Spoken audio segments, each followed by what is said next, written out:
Hangout is live on air. Welcome to WP-Tonic, episode 44, with a unique start today.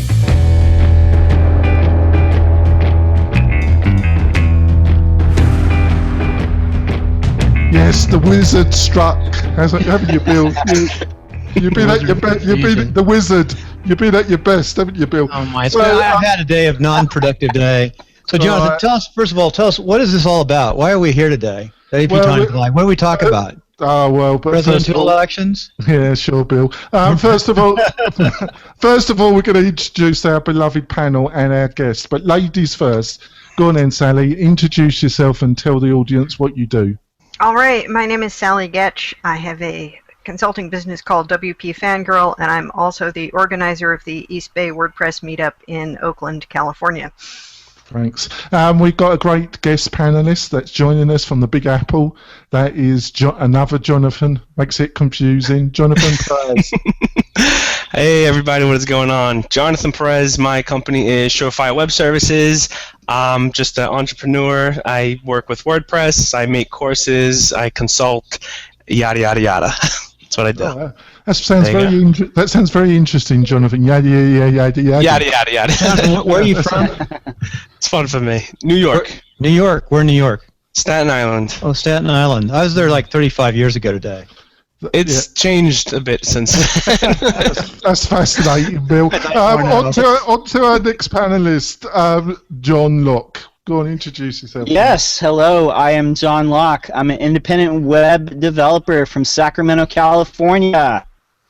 Ah, great. And I'd like to introduce the wizard, my co-host, Bill Conrad. Introduce yourself, wizard. Yeah, Bill Conrad from New Media Gold and whatever. And had a rough day today on the backside here. Yeah, it's getting rougher. Last week we did real well. I think I figured out why, though. You just can't touch this thing. Yeah, that's great, Bill, the wizard. And your other co-host, your frustrated Englishman, Jonathan Denwood. We are missing some panelists, folks. The truth is they're all down in Miami at the Miami WordCamp partying on the beach. That sounds like fun. Why aren't we there? I don't know, but they just couldn't be bothered to turn up. But I suppose... In other words, they're MIA in the MIA. Exactly. It was a struggle. It was either come on with two rusty old English geezer on a podcast or sun yourself in Miami next to a pool with very bronze ladies. Which one are you going to choose? So basically, but they're missing... I haven't met that many bronze ladies among the WordPress. They're on the computer all day. I'm not going to pass any comments, Sally. Basically, they're missing but they've missed the biggest. Probably they're going to be the biggest news story this year, unless Automatic gets bought out or Matt dies or something terrible. Basically, the biggest news story this year is that Automatic have bought Woo Themes and WooCommerce, and it is probably the biggest story of the year. So, Sally, can you go off and give your initial thoughts of what's going on? Well, it caught me completely by surprise, so I did a little reading on it, and the speculation seems to be that there have been enough requests for e-commerce on WordPress.com that Automatic needed to make some kind of move in that direction, and it's true you can get e-commerce on Squarespace and certain of the other competitors, and of course WooCommerce is the most widespread popular e-commerce plugin for WordPress. On the other hand, it's not what you would say is the simplest, so I think they may be needing to make a few refinements before it's something you can expect the majority of ordinary WordPress.com users to be able to manage. But I have a feeling the VIP customers might be getting the higher priority on that one. Yeah, I would have thought so. What do you think, Jonathan? I think it's a great acquisition for Automatic, but like she said, it is not the easiest platform. I taught a little bit of WooCommerce, and for people that I guess use WordPress.com are looking for ease of use when it comes to things like that, using WooCommerce may be a bit complex, so I do hope that when they do officially, I guess, integrate it with their systems, that they do make the tweaks needed to make it as simple as systems like BigCommerce. I think is super easy. Do you? And I think BigCommerce is easy. Yeah, not templating wise. I'm just saying it's easy to add a product and things like that. So WooCommerce is great, but it's a little, when it comes to setting it up, if you want to set up every single thing, it gets a little. There are a lot of setting options. A lot of options. Yeah. What do you reckon, John? Well, it kind of took me by surprise too, but it makes sense because if you go back to Matt's State of the Word last year, he kind of made it clear that WordPress they've already won the CMS war for most of the mid and small market. They probably still need to dominate the enterprise, but they're facing stiff competition from Wix, Weebly, and Squarespace when it comes to the .com portion of their business, and Automatic is the portion that makes them money.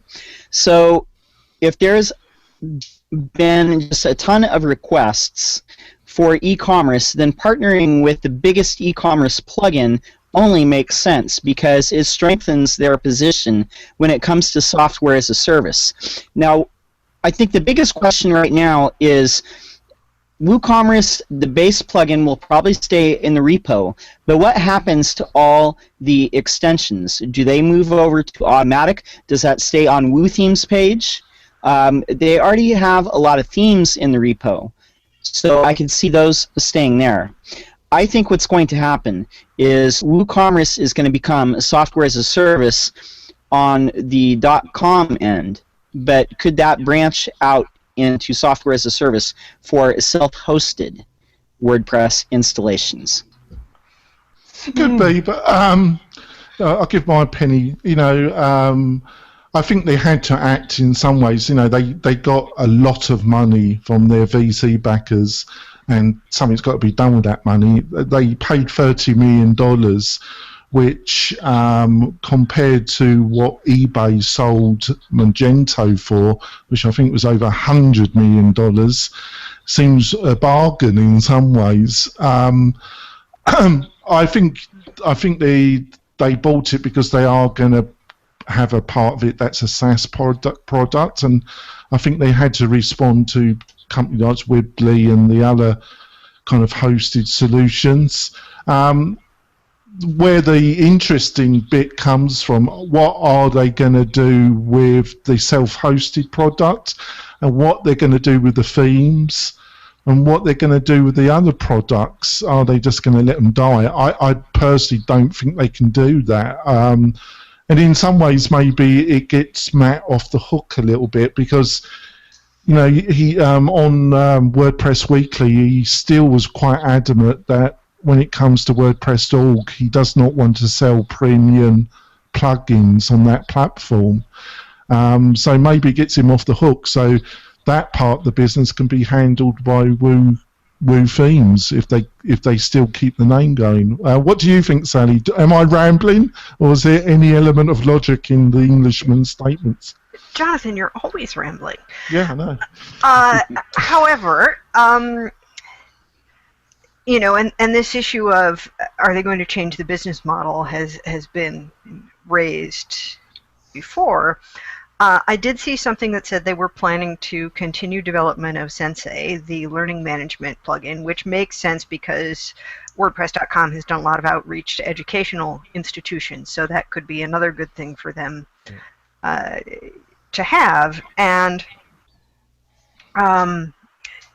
with the current extensions for WooCommerce, a number of them are made by Woo, a number of them are made by third parties, and I would suspect it is possible that Automatic will switch over to a pay for support versus pay for product model, but I'm also guessing it won't be instantaneous, that they're going to have to kind of sit down and figure out how are they best going to do this without alienating all of the existing customers, the large numbers of whom are part of the reason that it was WooCommerce they picked. Yeah, what do you think, John? I think if they do integrate it. We got the wrong John here. I was going to. Oh, no, John. Jonathan. You're Jonathan, and it's John, but you had your bit, Jonathan. Keep on going. Go ahead, Jonathan. You're already going. Oh, I'm saying if they make, with all the extensions they have, I mean, you got to see how it's going to affect those third-party developers too. I mean, if they're Matt's not into charging, and I think he even said at one time he only uses free open source things on his sites. So if they're going to make all the extensions free, well, that's awesome, right? But if they don't, I mean, there's so many different variables between the two companies and how they are going to integrate it and how it's actually going to work out. I think the acquisition itself gets WooCommerce off the hook, because now they're not as liable as they were before, being their own entity, and now Automatic is going to take the brunt if anything goes wrong. So smart move on WooCommerce, and they got the 30 million, didn't they? Exactly.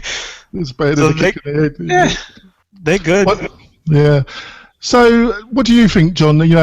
Sally remarked to me, and Jonathan's just kind of hinted that in some ways they got. Woo Themes might have been very glad at the offer. Do you think it was going? What do you think about that, John? Well, I think you're probably going to see some combined forces here. It's been a couple developers, like Mike Jolly has been with the WooCommerce plugin for many years now. But if you throw some more engineers at that, maybe you can integrate it all. Because they're going to own the plugins that WooCommerce has control of.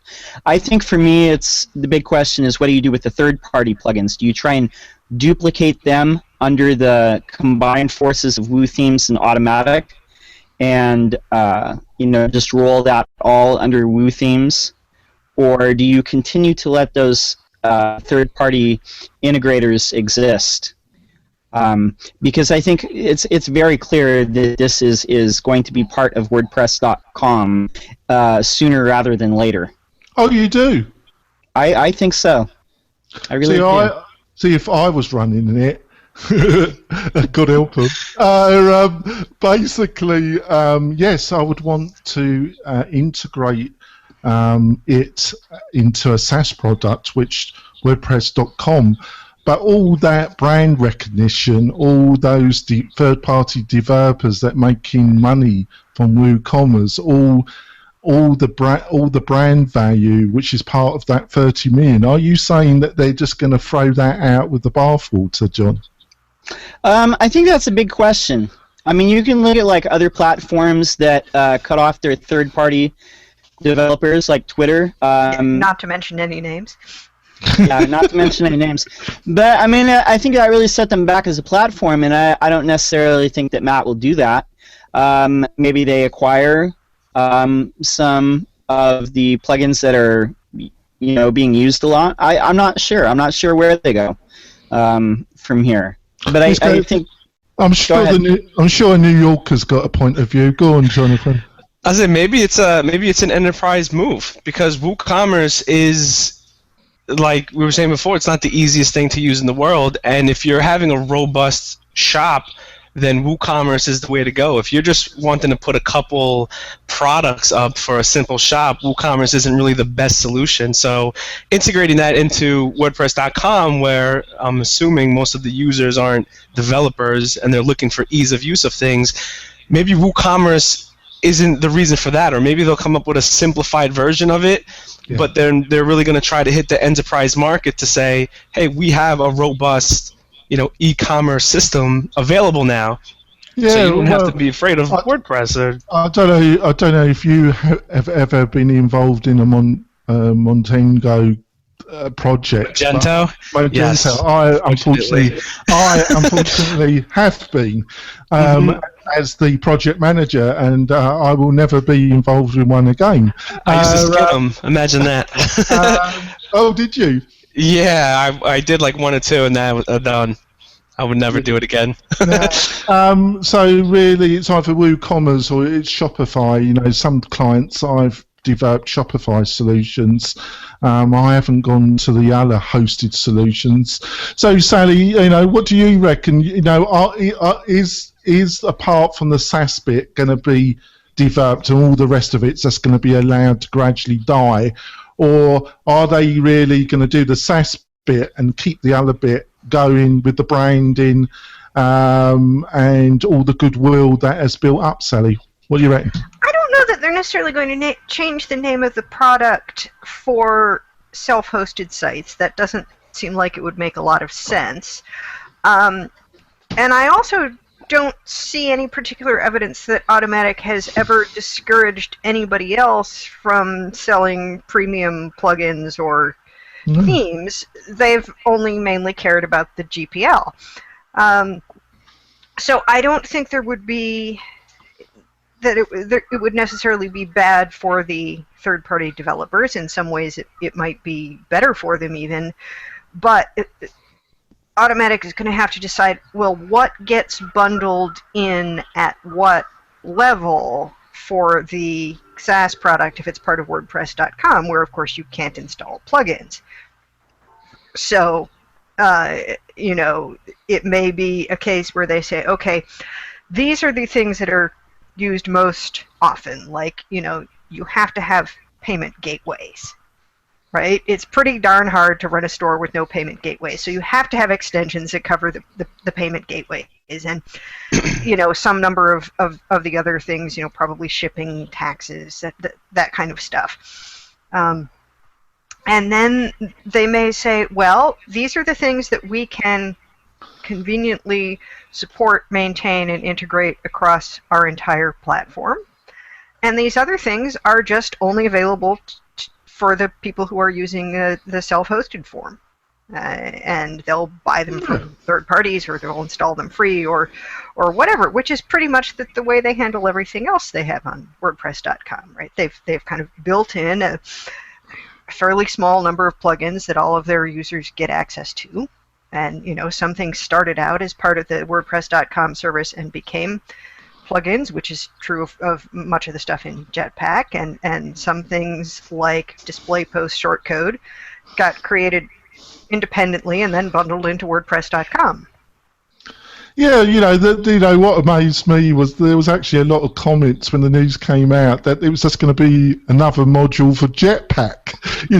For God's sake. I think that was meant as a joke. I'm not sure. Jetpack is so bloated that... Yeah, but I actually think some people believe that. I want to put Jonathan on the spot because he's our guest, and that's what I do. Basically... I listened this morning to Matt being interviewed on WordPress Weekly, Jonathan, and he's really still got this thing about, like what Sally hinted at, that, he doesn't like commercial. He kind of, I love Matt, and I've met him a couple of times, and he's a really charming, really astute business person, but he's got this public thing about it's open source, and we don't like pre and plug. Well, he doesn't say that, but he hints that. Well, he could hardly argue that he was averse to making money from WordPress. No, you can't. What do you think all this is about, Jonathan? This thing with Matt and about the commercial. I don't know. Maybe this whole thing is just a profit move. Maybe he just wants to grow Automatic. WooThemes has a nice user base. And that's maybe that's his aim. Maybe it won't be anything. Maybe we're all just lying to ourselves, and WooTheme stays exactly the same, and then Automatic just collects the profits and helps them grow. That's not bad, is it? I don't know. It sounds pretty good to me. Yeah. Do you think the 30 million that was paid for the company compared to the 100 million to Mochengo, whatever it's called? Gento. No, I can't even pronounce the bloody thing. I want to forget about it. Basically, do you think that 30 million was because is because of the open license and because it was, its birth as a product was a bit shady, wasn't it? There was a lot of discussion, when WooCommerce some people said they poached to the leading engineers from another plugin, and they branched it off, and there was a bit of a discussion when all that happened. But do you think that's one of the reasons why they only got 30 million for it? I really couldn't even give an educated guess on that. Right. First of all, isn't Magento open source? No. No, and Magento was geared more for enterprise level anyway. So the people integrating Magento are spending a lot of money, as opposed to WooCommerce being a free plugin, and then they make most of the money off of the other, extensions and things like that. So I think that had to be a big part of it. And unfortunately, the view of WordPress, since it is free, for companies to drop so much money on a free product, a lot of times doesn't make much sense. So I think the 30 million probably could have been more, but if the people who owned WooCommerce or WooThemes thought 30 million was a good deal, then they must know something that we didn't know. Do you think they're at Miami right now as well? At Miami, you said? Yeah, WordCamp.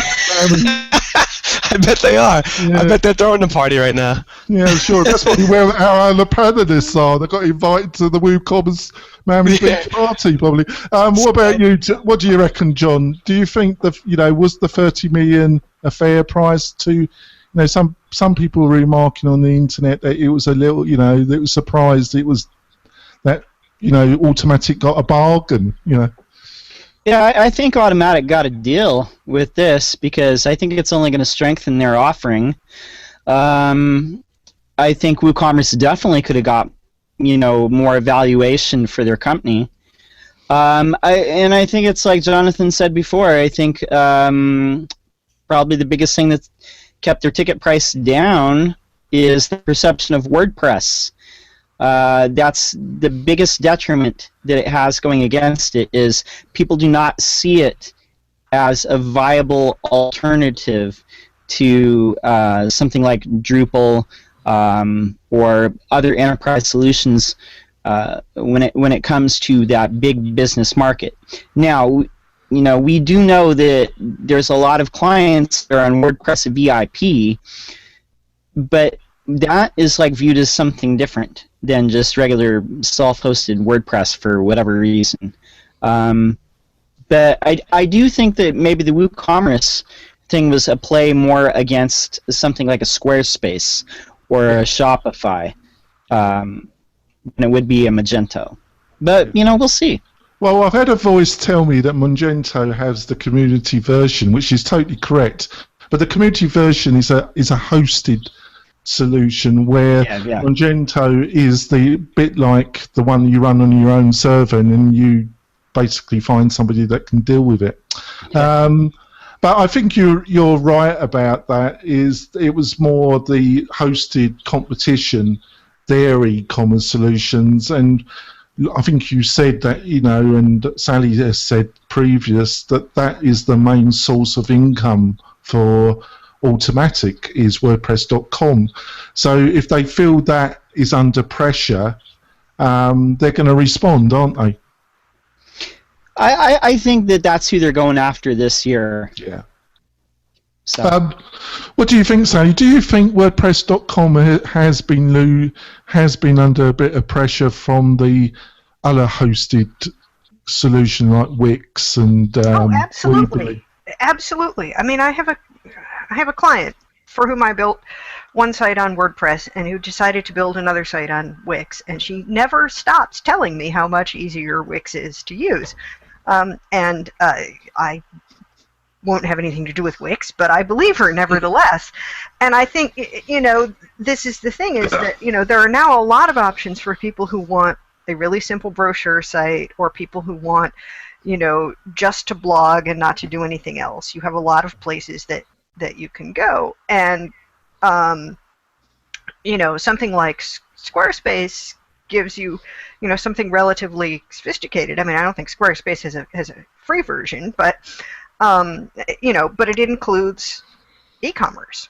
And if you want to if you want to compete in that market, then I think you need to have that. And there's been very little opportunity for anybody on WordPress.com to do any income generating activities at all. It's sort of like, well, you can maybe have a PayPal donate button for your nonprofit, or, well, if you only have, like one product to sell, you could put something up there, but, you can't run ads because they're running their own ads, and you're not supposed to do a bunch of affiliate links, and you're not supposed to. So, people may regard those restrictions as more restrictive now that they have more alternatives. And so if Automatic can say, okay, well, if you pay us for X or Y upgrade, you now have this option to make money on your site, then that may give them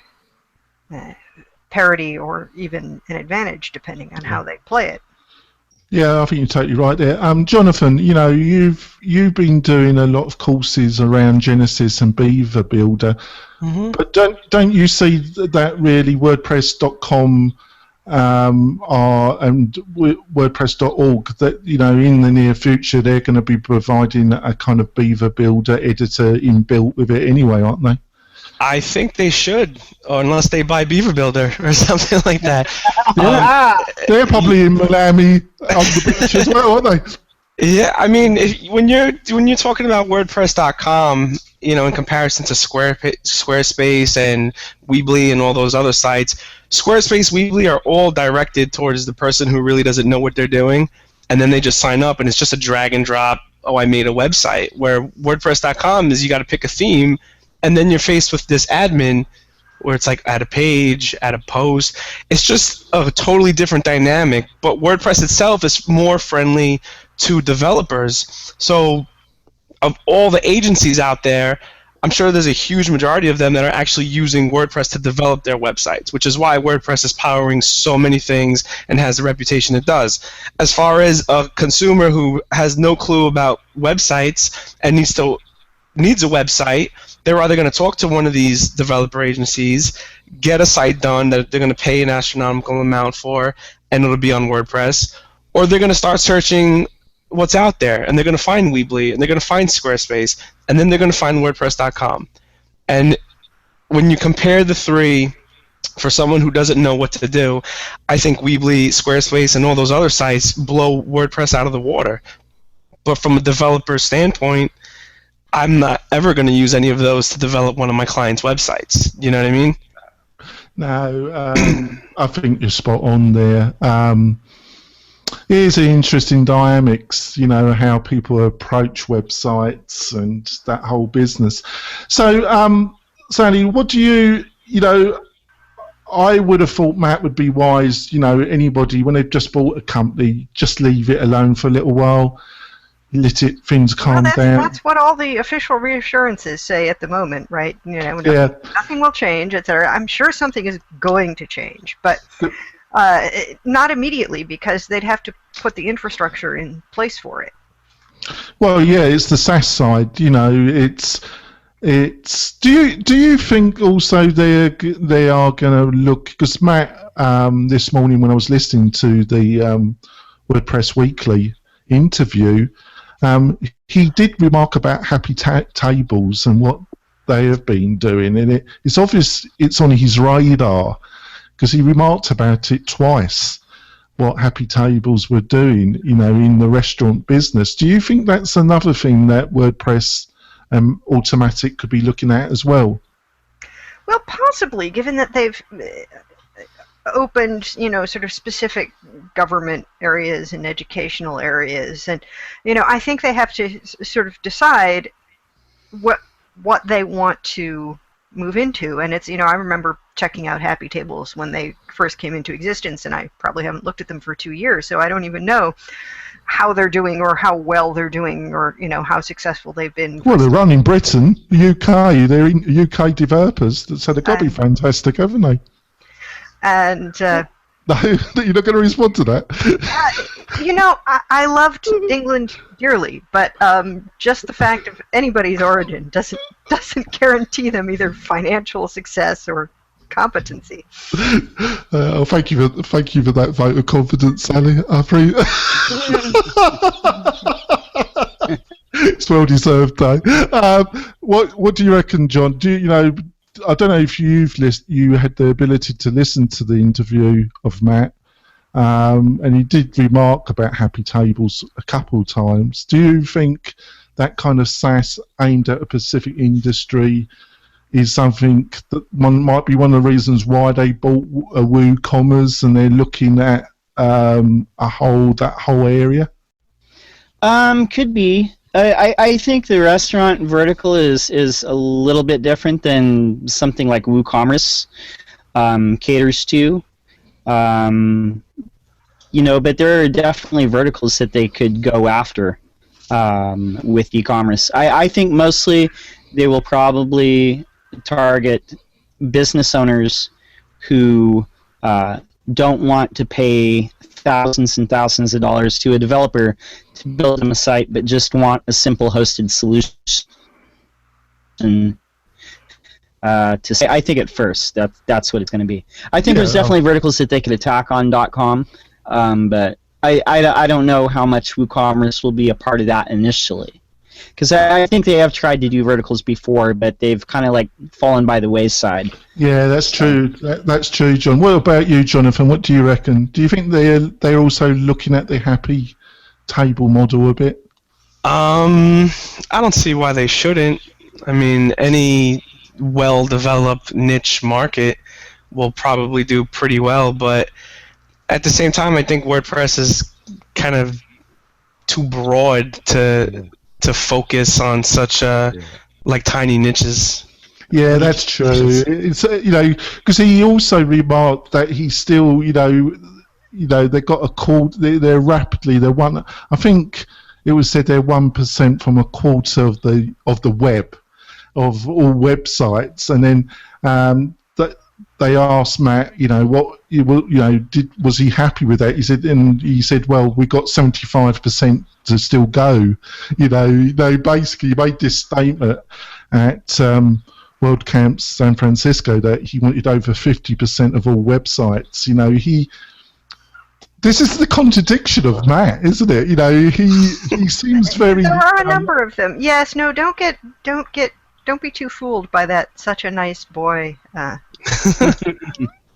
Yeah, this is the contradiction, isn't it, Sally? He like you say, and then he comes out, I want 50% of the internet. It's like you got the nice Matt, and then you got the James Bond villain with the white cat, the furry white cat. I don't know. That's what maybe that's me. Well, here's a bit of. The other thing I thought that's going to be interesting, which could give Automatic a real edge, is that they've been very in the e-commerce sector. Because this happened about a year and a half ago. I had a client that wanted an e-commerce site in 3 languages. They wanted it in English, Spanish, and Portuguese. And I had to use, I forgot what we ended up using. It was basically, I forgot what I used basically, but I had a terrible job finding anything that could fulfill that requirement. So they've been really big about languages and about increasing the ability of different languages in WordPress, and combining that with e-commerce could give them a really substantial edge. What do you think, Sally? Possibly. I mean, I definitely think that they are. Of course, if you're going to dominate the web, you can't restrict yourself to English-speaking countries. Brazil, for one, would be a pretty large territory to be taking on. I don't know to what degree having a hosted service would facilitate being able to run a multilingual store beyond doing it as a self-hosted option, but it is a possibility for something that they might explore. Yeah, because that's that because thinking about it when Jonathan remarked, but the niche area is just too small. He's absolutely right, Jonathan. Not me, the other Jonathan. He's absolutely right. When you really think about it, Happy Tables, great idea, but it's small beer for Automatic. They've got bigger sites. A really nice area for a third-party company, but not really. But the language thing, see, that's where you could use the full power of the open source community. And one of the priority kind of setups, they just haven't got the resources that maybe WordPress, the totality of it, could throw. What do you reckon, Jonathan? Do you think I'm talking dribble, or do you think that could be? No, the language is definitely key there, especially if you want to go, worldwide. But there are plugins that do that already, and I think that's the whole contradiction of WordPress. Now, the company Automatic that runs WordPress.com, the solutions are already out there because WordPress is so huge. So there are language solutions, there are e-commerce solutions, there are front-end solutions. It's just a matter of what they, as a company, Automatic, want to integrate with their system to grow, I guess, their side of the business.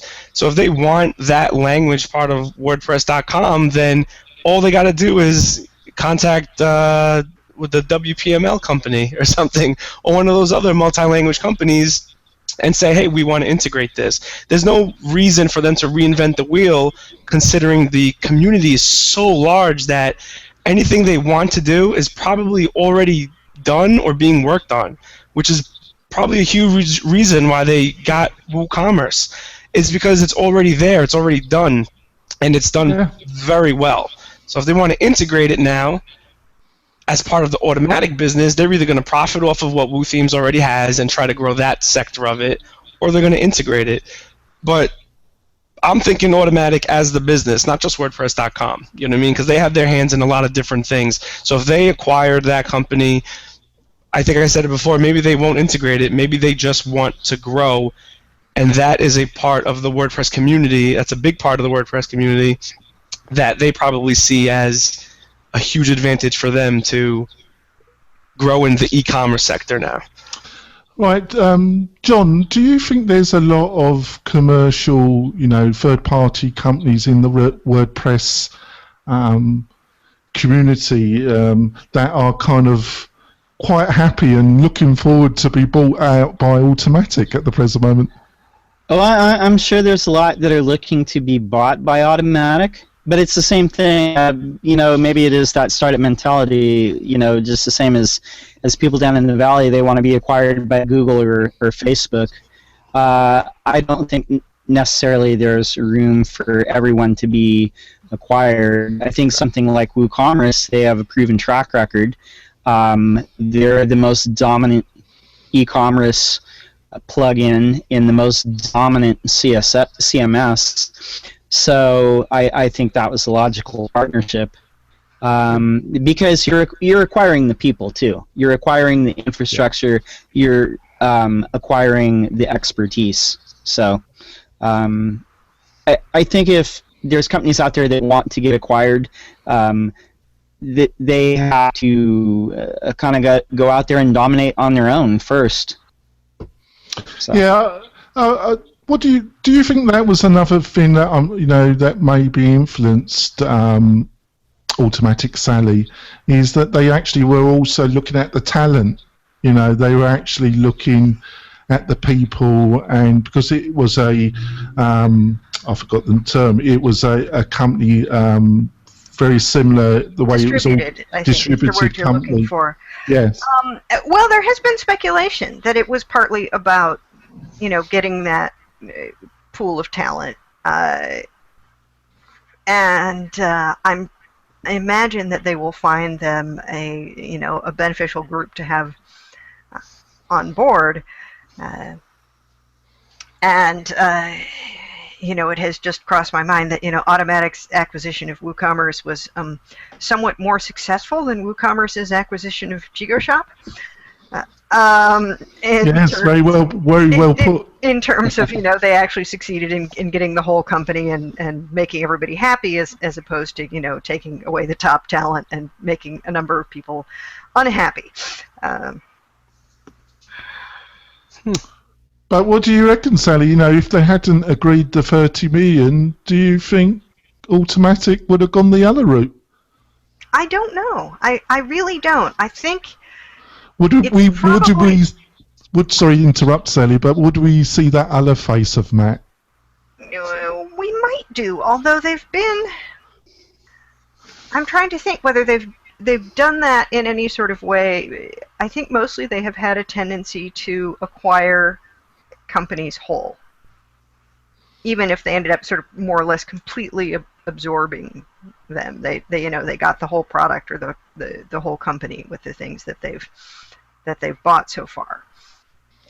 Yeah, I think the last company, I think he remarked this in the interview that he recently did, that the last company was over a year ago. But I think this is one of since they got refunded, they got a substantial injection of venture capital. This has been their biggest purchase. So, Jonathan, what about the third-party plugin market for WooCommerce? Do you think they're gonna try and shut that down a bit, or I can't believe they're going? It's a difficult one, but I would have thought if I was in their shoes, I would keep that going, and I actually would try and expand it. What do you reckon? Yeah, I don't think they're gonna shut that down. I mean, that's a large community in itself. People have businesses revolved around making WooCommerce plugins. So to ostracize that sector of WooCommerce in itself, I don't think that would be a wise decision. So I think they'll keep it around. And like you said, they may try to grow it and get other developers to integrate more things into the platform. Yeah, Sally, what do you, kind of theme forest domination of the theme, and to some extent the plug-in market, but that's diminished a bit. A lot like Pippin Williams had, started his career on theme forest, and now he's moved away, and a lot of the other developers have their own. Right. Well, some people have moved away, and some people have moved away and then back, but. I think it would be an unpopular move for Automatic to try to shut down the third-party developers, and I can't really see what they would get from it. I mean, I'm not entirely sure. Well, part of the speculation is Twitter shut down a lot of their API stuff because they wanted people to go to the Twitter website and look at ads, and that worked just wonderfully for them, of course. But I can't really see that there'd be a motive for that. And, marketplaces have benefits for some people and not for other people. And there have always been WooCommerce plugins that were not in the official Woo extension directory. There are a bunch of them that you can find on Code Canyon and in other places. And I imagine that will, continue to be true. Whether third-party extensions are still included in the WooCommerce site or not, I think they'll kind of have to figure that out. But I don't think they're going to try to cut people off from making them. No, I'll be amazed if they did that. I just see it as a really great opportunity because I really see, I do understand some of Matt's philosophy, because he said if they allowed commercialization in the plugin on WordPress.org, the cooperative spirit that kind of built WordPress would diminish, in his opinion. I think he's probably right. And I think he's right there, actually. So maybe having to, keeping that the way it is, but then having a more commercial area with WooCommerce is quite a smart, intelligent way of dealing with these contradictions. What do you think, John? I think you may be onto something there, because I think it's very obvious that, well, let's be honest. Theme Forest is part of why WordPress, the platform, has grown. Because for a lot of people, it's a simple solution. It's the place where they've been trained to go for themes. Now, whether those themes are bloated or insecure, that's a totally different story.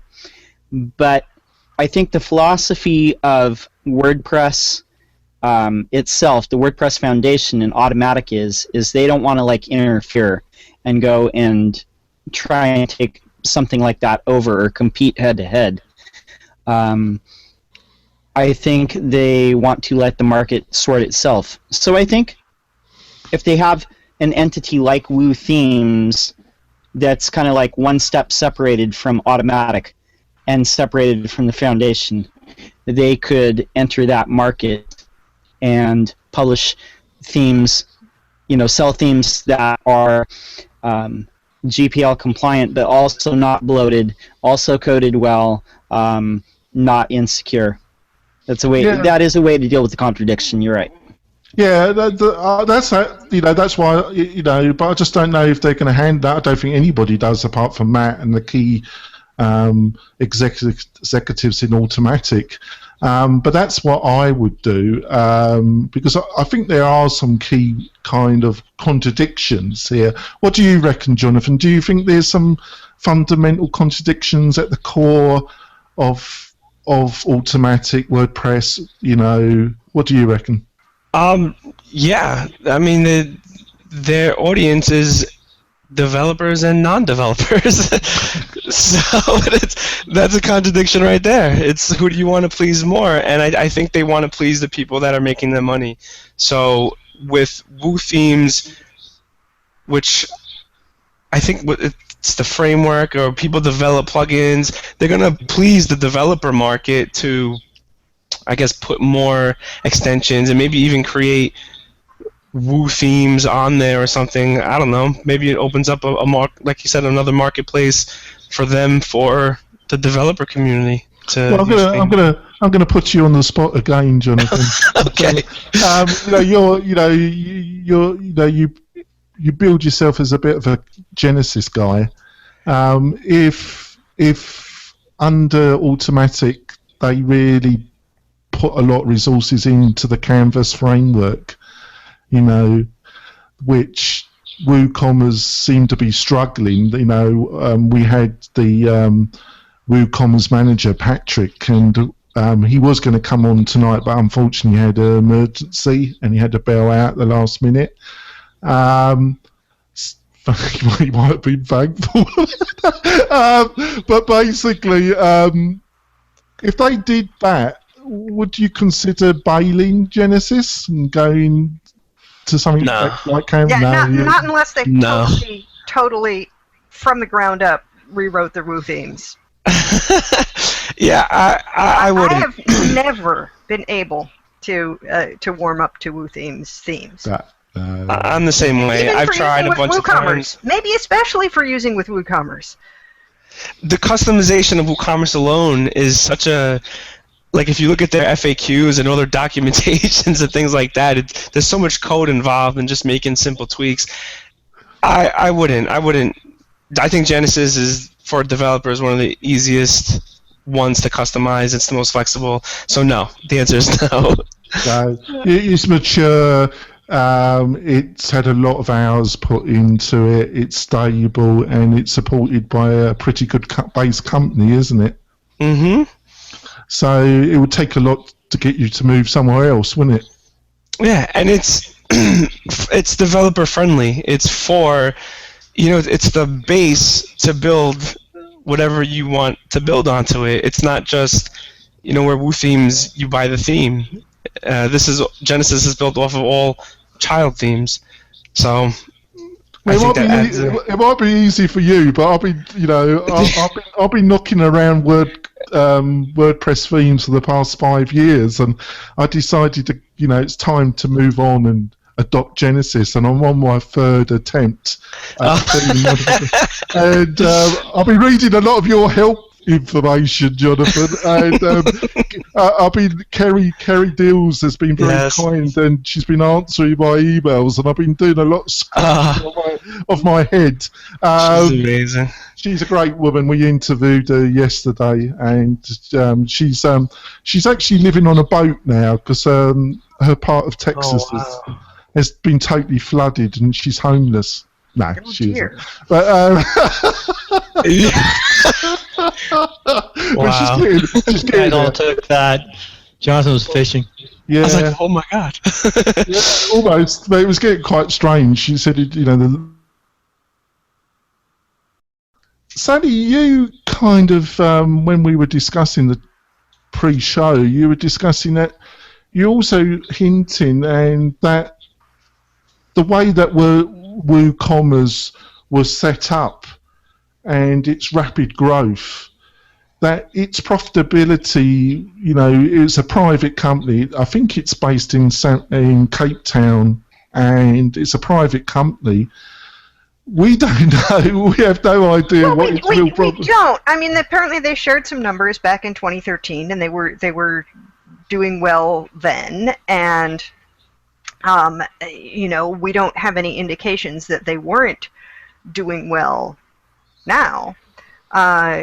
But they did have the ongoing cash flow considerations that any company has, and they were a bootstrapped company. They didn't have VC money, rolling around on the floor. So, there's probably room for taking more chances in this consideration, or making bigger jumps or experimenting a little in the current circumstances that they might not have had options for. But we do know that Woo changed some things about its pricing structure recently because of the massive support demands, which might have something to do with the fact that WooCommerce is not a particularly simple or straightforward product, and not everybody uses it exactly the same way either. So, it might be that simplifications are going to be part of what happens, and that there will be an attempt to redistribute the support load a bit, and make some changes that Woo couldn't have made on their own. I don't think it's very likely that they were in serious financial trouble, but at the same time we have seen Automatic step in to save things that were not particularly financially feasible but still valuable to the community. Yeah, what do you reckon about this, Jonathan? Because the base product was free, but it was pretty complicated. So the support costs, and then you had all these if you wanted it to actually work in any shape or form for a client, you ended up buying a ton of plugins, didn't you? Yes.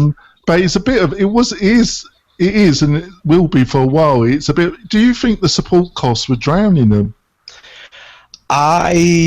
Yes, I do.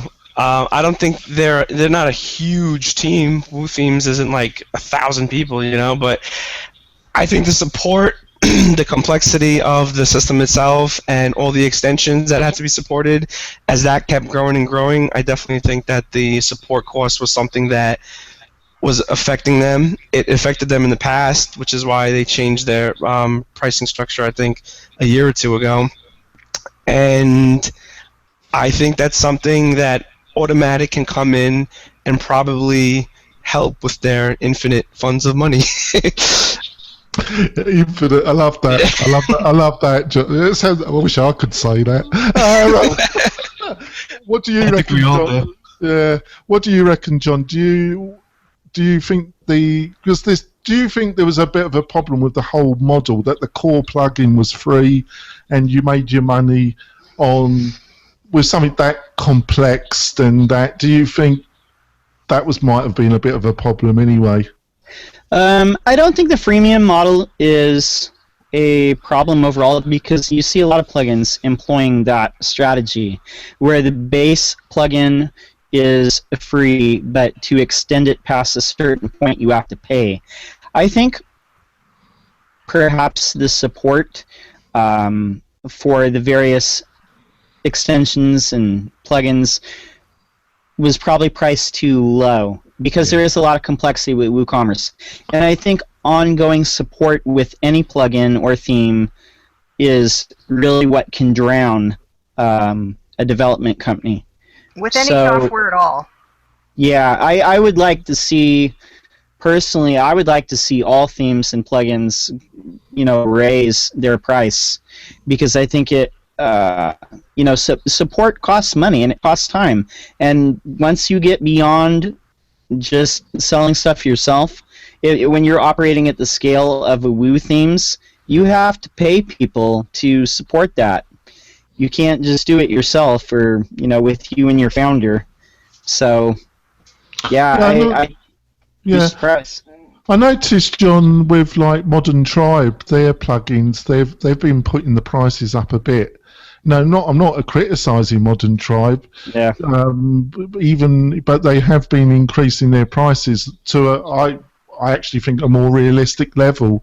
What do you reckon, Sally? Do you think in general these companies that they're going to have to put the prices up a bit? I think they have to find some solution for support. Now, for some things, you don't need a lot of support. I mean, Pippin Williamson was saying on one of the recent Apply Filters episodes that they're a very small team. They don't get a ton of support requests. Although they've kind of switched systems from their kind of homegrown one to an actual support. I've got news for you, Sally. Pippin hopefully will be coming on next month's show. Oh, that will be fun. Wow. But support for it depends a lot both on the products and on the typical users of the products. So if you have a product of any complexity that you are selling to users of not necessarily very much sophistication, you're going to run into some trouble. And I think in the same discussion, Brad Tuinard, who does WP Migrate DB Pro, said, basically, if they get requests from people who are just in the hopeless noob category, they say, look, this plugin is meant for developers. Let us just refund your money, rather than taking on the kind of endless support requests they're going to get from people who are really not qualified to use the product. It's dangerous. And it's, iThemes created Exchange basically because they knew there were a lot of people out there for whom WooCommerce was too complicated. Can I tell you a little story about Pippin? I recently bought his affiliate product, and I'm using it on my own company, mailright.com, and we're having me and my developers we're adapting it. And I had a question, and I sent a ticket in at 7:00 on a Sunday. And I wasn't expecting any reply on the Sunday. I got Pippin Williamson. It was him himself. He answered it at 9:00. It's like him and 2 or 3 other the guy must have no life, mustn't he? Small children, I believe. Yeah, which means that, as Jonathan notes, that's the end of your having a life. Give them 5 or 6 years to grow up and start going to school, but. That's when you're up at 2 a.m. answering emails. I answered back. I said, "Look, mate," I said, "Pippin, you don't have to answer this at 9:00 at night." He said, "Oh, I do it." So basically, yeah. So, Jonathan, do you this whole business of cost and support, it seems a bit of a mixed bag, doesn't it? Some people say it's a real nightmare, but like what Sandy says, it's also the way you handle it. Would you agree with that? Yeah, and it's also, like Sally was saying too, if you're selling the complex plugins and these people who have no idea how to use them are buying them, then is that who you're targeting to actually buy the plugins? You know what I mean? If you're targeting developers to buy the plugins, then you have to really be careful with that price point, because then the developer has to pay for it and pass that price along to their client. And then if it's a yearly fee, what if their client disappears but you purchased it for them? You know what I mean? So I think they should be, on some point, they should be raised to an extent because they do help run people's businesses. I think on the other hand, the support of it is really a developer support, specifically for WooCommerce. I don't think you're going to get the average business owner to install WooCommerce plugins and then go into WooCommerce support and say, oh, this doesn't work, fix it, or something, because then support's going to be like, well, it does work, well, what are you trying to do? And then that ends into being like an hour, 2 hour, 3 hour, week-long discussion for someone who really has no business, kind of working with that plugin. So I think the price point definitely plays some role, and you got to be careful, because who's buying it?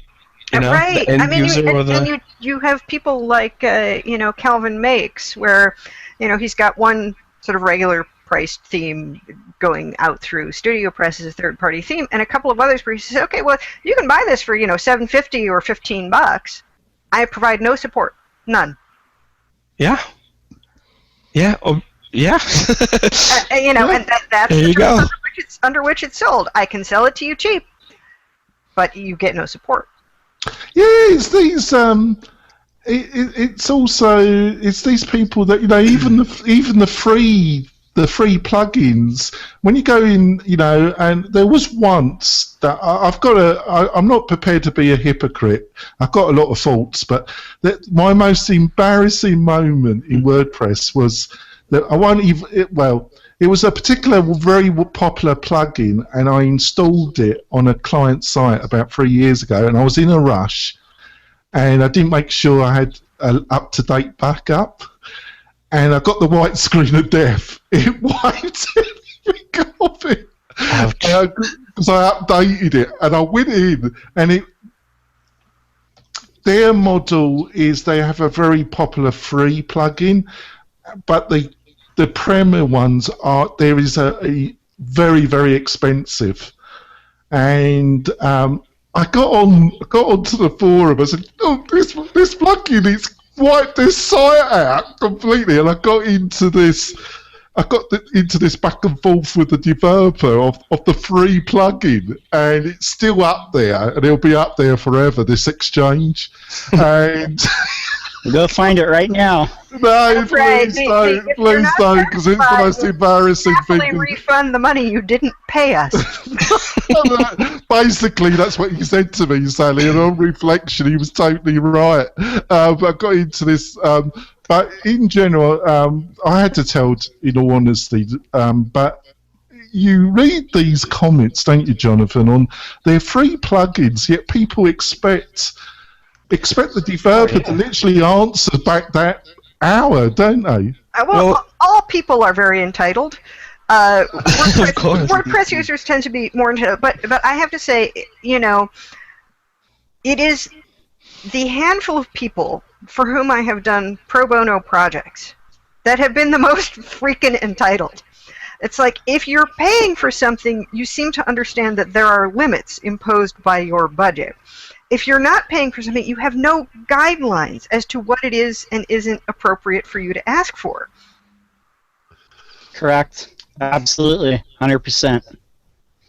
Yeah, but it is interesting, this whole, and I just wondered why that might be one of the reasons why WooCommerce, I just got the feeling that they're basic.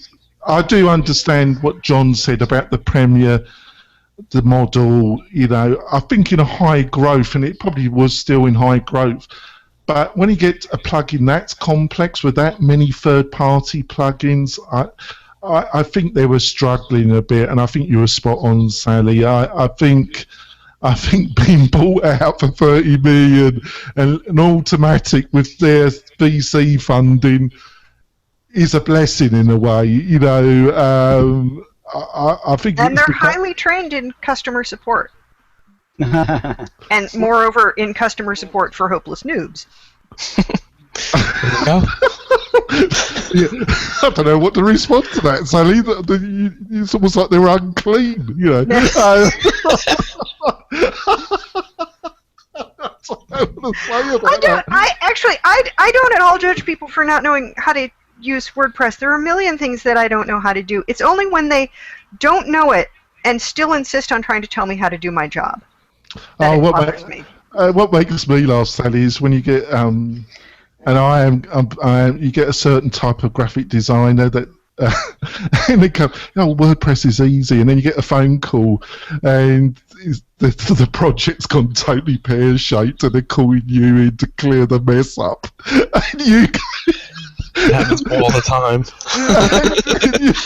Oh, it's only WordPress. Well, here's my bill, and you pay most of it up front, and I'll sort it out for you. This easy thing that hasn't exactly worked out the way that you thought it was going to work out, you know, so you don't get your arse sued. But that's another story. I think that's exactly it, Jonathan, is WordPress, the platform, is very, or people have the idea that it's very easy to do it themselves. And you would be surprised how, I can imagine how much support that WooCommerce would have even for the free plugin, because people think it is easy. And again, even with other providers that maybe aren't necessarily developers, they believe that it's easy too.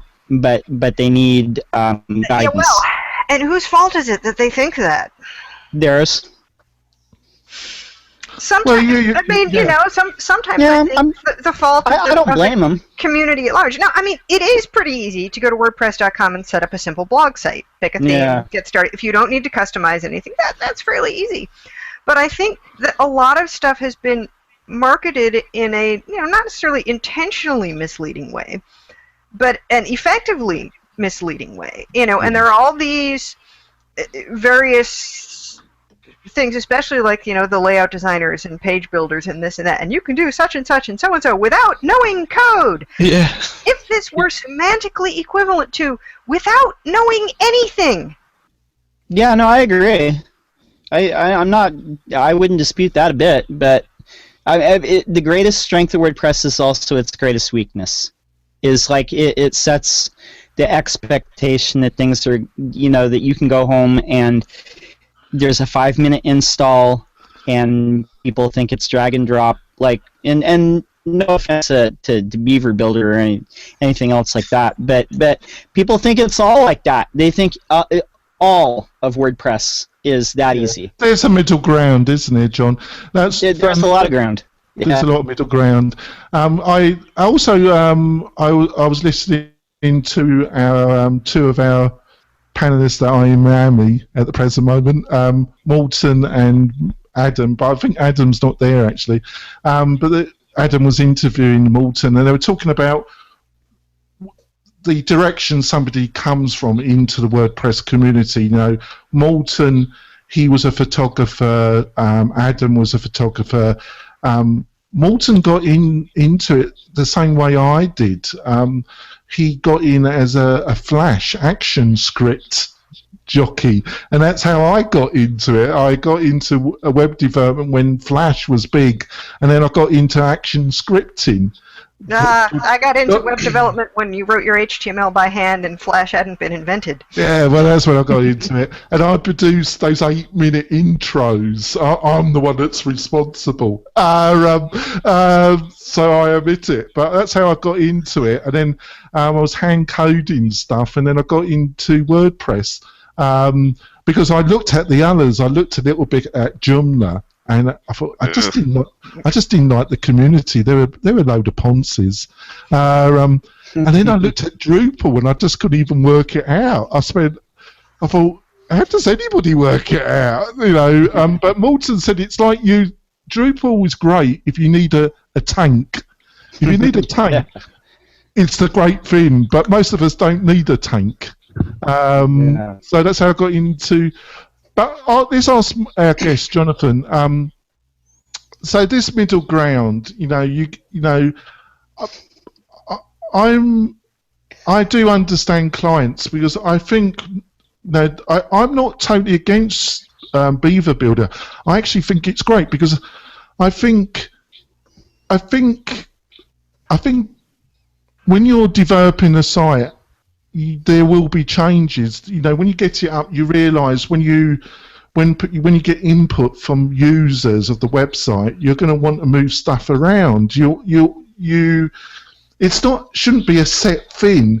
So if you've got a set of templates and you know they've got to be totally recoded, I think that's a bit of a problem. Having a bit more flexibility about moving stuff without having to code it totally up again is a good idea. What do you feel? Yeah, I am. I'm a very visual person, being a designer. So getting into code, I mean, it never really bothered me. But for an end user, it was always easier for them to know what they can and can't edit. Because if I put a text widget and I put HTML in that text widget, and they want to edit something, they could break the whole thing just by deleting a quote or something like that. So the Beaver Builder solution to me was something that you didn't have to spend hours creating a new page template by just code, and it was something that you can pass off to the client and have them easily just click what they want to edit and then edit it. Yeah. Yeah, I think that is. But you always get some clients that they would just go potty. But I don't think anything will stop them. I don't think anything will stop them. Yeah. Well, I mean, everything needs a little bit of amount of training. I mean, you can't just take someone, just throw them in and say, "Oh, here's your website, figure it out." You know what I mean? Like you're gonna have to guide them to some extent. But it's a lot easier to show them, "Look, this is your page. Click this if you want to edit the text," as opposed to, okay, log into your backend. There's no login link, so go to /WP-admin, and then when you're there, click the pages link, and then find the page that you want to edit. You know, it's a lot of steps to get into for that, as opposed to just clicking the link on the front end and then editing that page.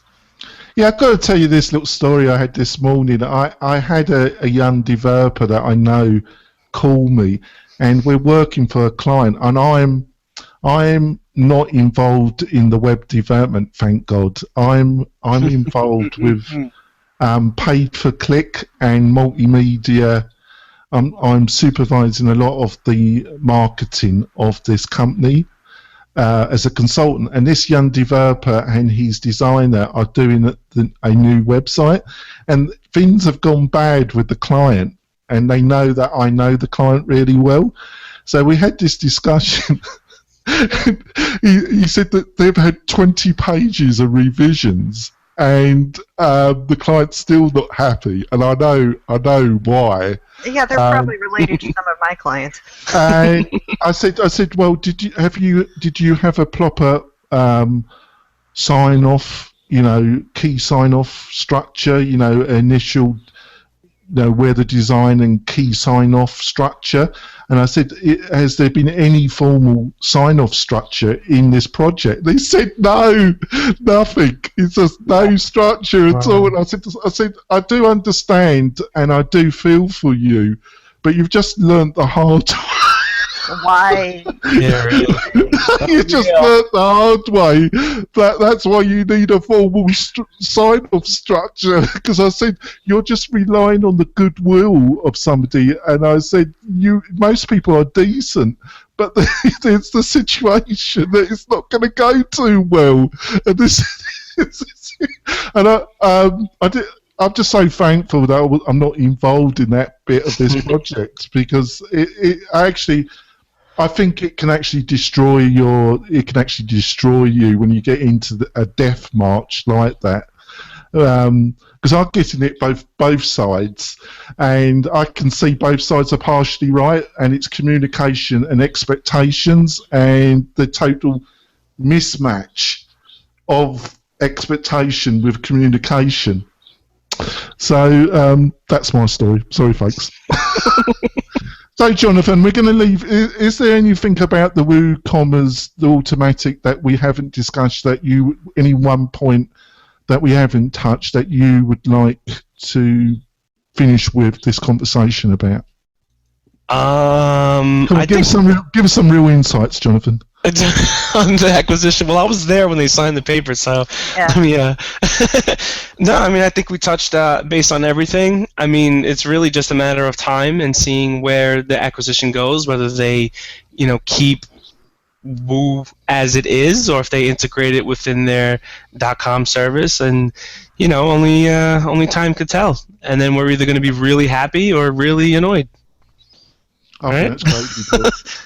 Right, I think we've had a great discussion. I think we've covered a lot about this. I really thank our panelists, Sally, Jonathan Perez, Yes, thank you. John Locke, and our wizard, Bill Conrad. It's been an interesting day. The wizard. It's interesting listening to everybody. Thank you. Thank you. Thanks for having me. Thank you. Well, I still got the controls. It's still live. All right. All right. Should I sign off? Anybody want to say hello? Goodbye? Yeah, thanks. Sign it off. Sorry about the but hangout. I don't Hey, know. if anybody knows out there why that happens, why you lose the button, I think I know why you lose the button. So out there, what happens if you start a hangout early, and other people sign on, you've got to make sure that you don't refresh. Yeah, that's probably Because what it does when you refresh, it's very powerful hangout, but it is a bit of a temperamental beast. it's still back, and when you log back in, they think you're a guest as opposed to the controller. It's a bit like Google in general, isn't it? It's a powerful beast, but it's a bit temperamental, isn't it? Well, we've had that problem before, and that's what happens. You have to just not touch it on the other one. So, Well, thanks, Jonathan. I hope that we haven't put you off ever for returning at some stage. No, this is definitely fun for me. I want to learn more about Jonathan. He should come on and do an interview. Yeah, you have to come on, Jonathan. In fact, I think our format, we should put on an interview when we do the live show up on the iTunes. Put the live show up at the Whatever same. you want, Wizard. Whatever you want. Thanks, Sally. Your contribution was great. Yeah, I think some of your insights were fantastic, Sally. Thank you so much. And when you're coming up to Reno? Oh yeah. That's the 8th through the 12th of July that I'll be there. All right, it's July. Well, you have to come up with me and Bill. We'll take you out for lunch, and it'll be even more entertaining. When we're live together, we bitch even more, Sally. We go to MC1, 1 million cups of coffee on Wednesday morning, but you won't be able to make it up for that. That's kind of fun. No, I think it's very unlikely we'd get there that early because they probably won't let us check into the hotel until 3 or 4 in the afternoon. And where are you going? What wandering hotel? around the streets, the Peppermill. Oh, Peppermill. Yeah. And thanks, John. It's just a shame we're not in Miami, isn't it, John? Hey, that's okay. My time will come. Yeah. Right, thanks, folks. All right. All right. See y'all next month.